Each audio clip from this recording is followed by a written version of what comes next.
जात आहे स्वामी स्वरूपानंद यांच्या जन्मस्थानी.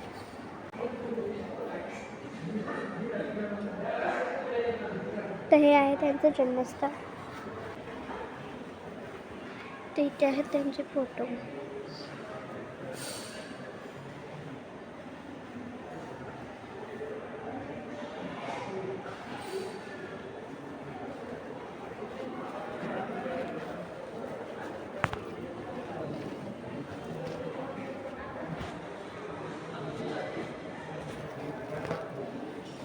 ही आहे स्वामी स्वरूपानंद यांची जन्मकुंडली.